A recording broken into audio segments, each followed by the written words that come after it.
Ngimngelele ngiphinde nginamukele kwiNyadona TV umqali we-channel. Sacela ucofa ibhathini elibhalwe subscribe, ulike bese uyashare, uzoba semathubeni ukuthi uthole izindaba ezintsha ezisuke ezikhishiwe ngalesi sikhathi. Bafowethu, ngilethele indaba eyishube kakhulu.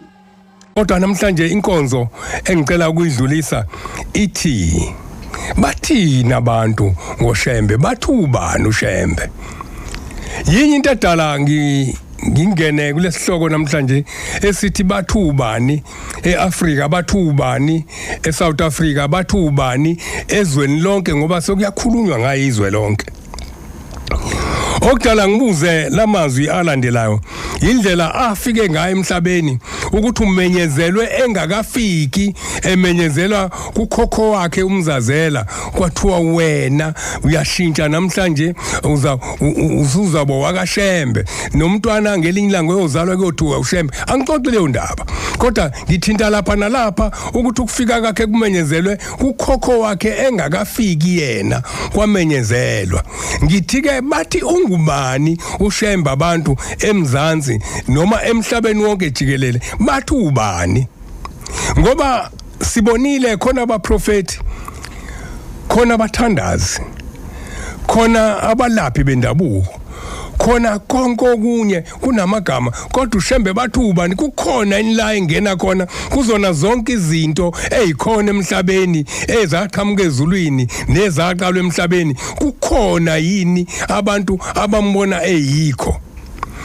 Le ndaba ngiyibuziswa into eyodwa ukuthi empilweni yami angabi mdala kakhulu, ngisathe kuba mncane, kodwa eminyakeni esengiyiphilile mengizwa indaba ezenzeka ngikhumbula indaba eyodwa edala namhlanje ngingene kulolu hlelo.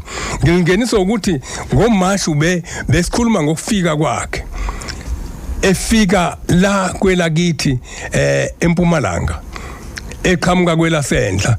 Mefika ngoMashi mefika wasitshela indaba kaNkuluNkulu, wasitshela indaba ayithunyiwe ukuthi uzosibuyisela uNkuluNkulu ukuthi sibe ngabatwana bakhe njengokuba sasingabatwana bakhe kakade. Bathi ubani abantu Shembe? Kunezahlakalo-ke ezehlakalile ngesikhathi efika emhlabeni. Mesikhuluma ngokuthi namhlanje ikhulu leminyaka ne-14 lobu Nazaretha baba khona. Sikhuluma ngokwenyama la, kodwa kuyavela ukuthi uke wafika esemoyeni, efika esemoyeni wasezulwini, efika enkosini uMesele, enkosini yakwaGumede esizweni saseMthandeni, wafika khona iboshiwe. Ngithi weSt Helena la iboshwe khona, ufika ukuthi namhlanje ngizokukhipha ejele, akakafiki ngokwenyama. Bathi ubani uShembe abantu? Kule igaba esengiyibalile zonke ezikhona emhlabeni zaba befikile bezophilisa abantu enyameni nasemphefumulweni, bezokwenza izinto. Kungabe ukhona yini owenza izinto ezifana nalezi engizokhuluma ngazo? Ingakho ngithi bathi ubani ke uShembe abantu? Mefika ufika ukuthi uzawuphuma, mawuphuma la ithi ke le ndoda sengiyonikela ngomndeni wami wonke, ngoba mina sengikhulile, ngiyonikela ngomndeni wami wonke. Namanje ebukhosini bakhona lapha eMthandeni esizweni sakaQwabe bamaNazaretha bonke emzini wenkosi uMeseli. Ile yonto esikhuluma ngayo namhlanje. Ukufika kwakhe kuyinkinga. Ukhona inomunye umuntu kule inhlelo sengiyibalile ezikhona zonke ezolapha umuntu enyameni, ezomlapha nasemphefumulweni. Ukhona yena owenze lezi zinto ezenziwa uShembe. Ngomunye unyaka la ekhoneni lomgwaqo obubizwa Point Road, lapho ekhoneni lawo noBoscombe, angathi sebewubiza ngobani namhlanje, kodwa lapha kunendawo mukhuphuka noma muwehla, ngoba muya ngasolwandle uyehla, muwehla engathi uya kaShoprite, uya ku-Upper Marine Parade, muwehla ubheka olwandle. Lapha ekhoneni lika Point Road noBoscombe kwakukhona uBhomane lapho. zabizwa zonke inhlelo ezazikhona emhlabeni muzukwane ulwandle liphunyuka luzongena ezweni lwase lifike kwelinye lamahotela ngeke ngilisho igama lalo ngoba ngiyalidayisa kodwa ngithi leli hotela lisekhoneni lika Point Road no Boscombe kulowo mgwaqo bafika bonke kwafika yonke inhlobo yabantu abathandazayo abakhuluma noNkulunkulu bafike bakhuluma lwathi ulandle ngiyeza mina kuqhamuka unkosikazi womlungu omdala owabona ngelinye ilanga uShembe ebhabhadisa olwandle ngelanga ebhabhadisa ngalo abanye beyiboshwa ayiboshwe nazo ensuze muzwane vula umnyango wejele wawuvula wayitshela iboshwa abantu abami ningabaleki bahamba bohlala phansi kwesihlahla wathi fika insizwa yakangubane yafika behlabelela bethi vuka nathi ngale mini usivikele emazinyeni ezithe yabafica behlabelela kanjalo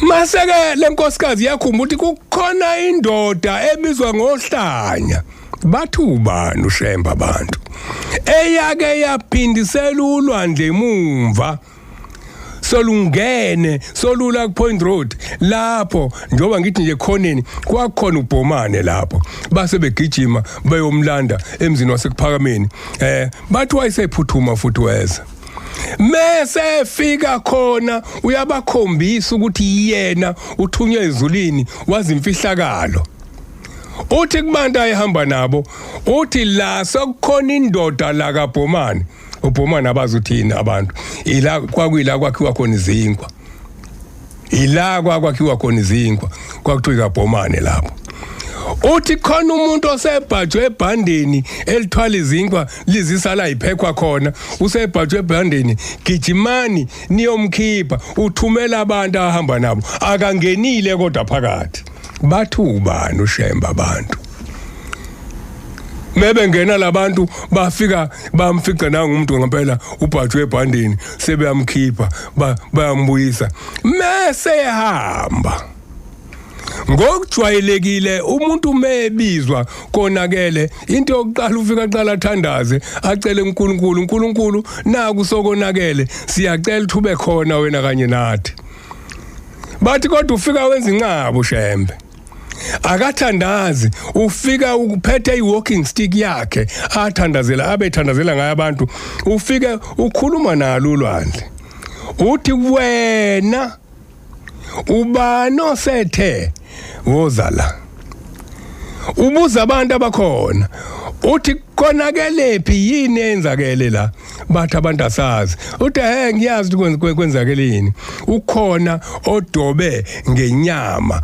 ongafanele kudewuje ngayo kwase kunyakaza inkosazana yasemanzini uthi ngakho ke nje kudinwe ulwandle solula angikhulumi ngendaba la eyingane wani ngikhuluma ngendaba eyenzekile ozothi uma uhamba uye kule ndawo egcina imlando la eThekwini uzofika uyitholele into engikhuluma ngayo umuya lapha ko Morning Side kunendawo egcina indaba lapho ikhona le ndaba lesalukwaze engikhuluma ngaso sisanda kuhamba kule minyaka edlule okuyisona esakhumuza abantu ukuthi hayibo kunendoda eyake yathi mingena olwandle lukade linyakazisa amagagasi yathi mingena yona lase liyathula liyacweba ngalelo langa kuthiwa babe mnenhlohlela zeyibhamu belinda ukuthi uzothi meke nje bacwila abantu bese beyamdubula bambulala inhloso kwakukuthi angayikhuluma indaba kaNkulunkulu bathu ubani uShemba abantu basemhlabeni ngoba le ndaba kufika izazi zifike izohlola sihlole imbhalo zihlole nezahlakalo ezehlele kulelizwe ngelinye ilanga uhlele emzini wasekuphakameni utshela abantu uthi ngisahamba ngisale endaweni yaseDumbe bathi abantu ubaba methu uyahamba eDumbe ushahlele uthi ngiyahamba ngisaya endaweni yaseDumbe bese bethula abantu useqalile ke izinto zakhe zasezulwini ngoba basebazi laba abahlala naye lezi zinto esiyikhulumayo umthetho wazi akuzikhona izinto zokukhulunywa kubantu abalalela ngendlebe yenyama kuphela ezabantu abathi mebelalela bese bekhumbula ukuthi kunabantu abakhethiwe ezulwini kodwa bese befuna igama lakhe ukuthi sizomnika liphi igama lomuntu owenza izinto ezinkulu kanje Mase ehambile uyahamba ngempela kodwa uhleli nabo. Uhlangana nendoda yakamGaphi, indoda yakamGaphi kulahleka indodana yayo. Yahamba yabaleka ekhaya kwakufanele lusi inkomo, yahamba yabaleka ekhaya yayosebenza emaplazini. UMGaphi ke useyakhuluma nomndeni ngilungiseleni umphako kanti uShembe useyeza uzotshela uMGaphi ukuthi akenze njani. Awulungisa umphako bamenzela inyama afake ethinini lakhe azohamba nalo athi mase endleleni ahlangane naye uBhombela isitimela samampondo endleleni khona lapho kule ndawo akuyona. Mehlangana naye kule ndawo yakoDumbe ehlangana naye uthi mntanami lokudla okulapho ethinini lakho sokubolile. Athi uMGaphi cha baba ngeke kube sokubolile lokudla. Ngiphuma ekhaya manje kade ngikwenza uzomkhombisa ukuthi yena uthunywe ezulwini, ukhombisa abantu ukuthi yena uyakwazi ukuthi ethe kwenye indawo ebe kwenye indawo. Bathi ubani uShembe abantu? Usethi kuchithe lokudla mntanami ngoba sokonakele. uMGaphi aqala ngabazi mevula ithini uthi uyavula ngempela hayi konakele ukudla kuyanuka kuza kugulisa mntanami chithe. Khona ukudla ozokuthola ngaphambili hamba ngeke ulambe.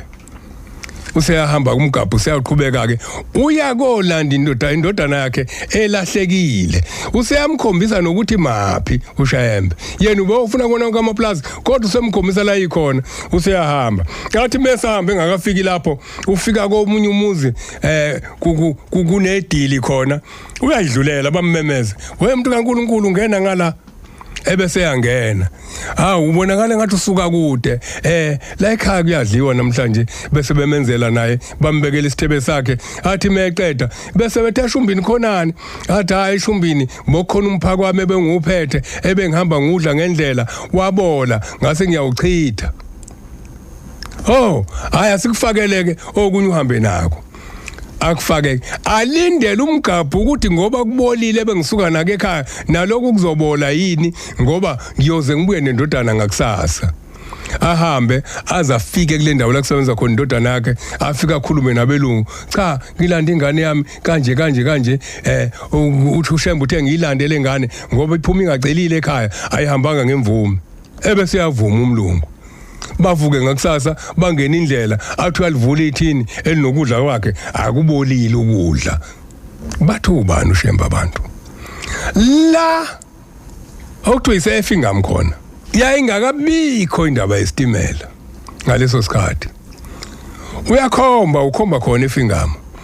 Uthi batabami la ngikhuluma indaba ekhulunywa umuntu owayekhona intombi yakasiwela eyogogo wami mukhuphuka emtshebheni udlula ngala eceleni kunendawo okuthiwa iselangeni lapho enezidowane ezintathu khona esincanyanyana khona izimbili ezinkulu okuthiwa iselangeni kunomuzi oyistezi lapho ugogo wami lokho intombi yakasiwela yayisebenza ngaleso sikhathi yunesi la eKing Edward bahamba naye uthi batabami ngizwe isilile esikhulu lapha ngaphesheya.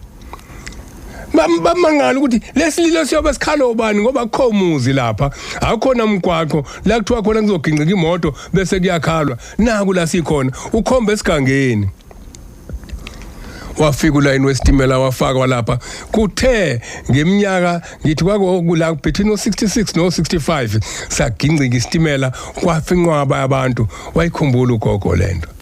Uthi batabami inkosi ngelinye ilanga sihamba ngayo siza la eNanda yayikhuluma le ndaba lesitimela esesiginqike lapha. Ukhona inomunye umuntu owenze lokho. Ubizwa ngani umuntu owenza izinto ezicake kanje? Lapha kwesakamthethwa kunomuzi wakhe okuthiwa kuseThembalimbe. Nakhona ukakafika inhlobo ulayini wesitimela. Kusazothatha iminyaka mhlambe yamashumi amabili noma ngaphezulu. Ungene ulayini wesitimela. Ubiza abantu uThozani batabami qoqana manje umuzi waseThembalimbe uthe kuba sentabeni ebese daka wabeke la ngoba lesitimela uma engawabeki la manje uzodilizwa lo muzi ngoba isiteshi saso sizobe singale kwalomuzi waseThembalimbe kwesakamthethwa. Baqoqa abantu abanye bangabaza baqoqa abantu amatshe bawabeke la kwenziwa khona isitimela. Kwahamba saqhamuka isitimela sakhona kuthe mokufanele kudilizwe kwenziwe umgodi esoshuma ngaphansi kwawo siyoqhamukela estation sase siyayigudla safika la beka khona amatshe iminyaka engaphezulu kweminyaka yama-20 safika bafika belungu bawugudlisa ulayini wesitimela wagudla waqhamuka uqhamukela ngaphambili kwakhona bathu ubani lo muntu bathu ubani lo muntu okuthi ukuzalwa kwakhe intombi yakahadebe itshelwa ihleli lapha eindaweni zaseScott ukhokho wakhe umzazela utshelwa ehleli kaCeza ukuthi wena isibongo usuzoba ushembe mefika ezokwakhe intabeni zaseScott umewelela ngaphesheya ezofuna intombi ezogana la okuyena uyise kaBhombela methwelela ngaphesheya uyafika ukhuluma nabakahadebe awu ngibona intombi enhle la le ntombi enhle la ekhaya ngifuna igane kami bambuza wena ubaba ubani isibongo uthi ngushembe sebayibiza intombi angixoxe leyo ndaba kodwa ngikhuluma indaba zakhe eyithatha isikhathi eside lithi incwadi yami ngelinye ilanga sitsheleni okuzayo ngesikhathi esizayo sazi ukuthi ningonkulunkulu ithi intombi yakahadebe hawu lo muntu okuthiwa kaShembe akanti mina ngelinye ilanga ngiyintombi kwathiwa ngizwane ngigwinya imbali kwathiwa sengigwinya uShembe ileyo nto namhlanje ngiyibuza ukuthi abantu bomhlaba asebeyizwile zonke le indaba abayizwa wona namhlanje bathu ubani uShembe kanti wayivelaphi ilawo mazwi namhlanje engithunywe wona ukuthi ngiwakhulume mangiphuma nje la bonke abafisa ukuba senkonzweni kanye nami inkonzo yesabatha bangangithinta enambeni ethi 060 61 31515 sibe sile ngizobe ngilapha eAdams esitolo kuthiwa iKangidi inamba abazongithinta kuyona 060 61 31515 umfundisi uMhlongo lo inkosi yobusisane nje amen.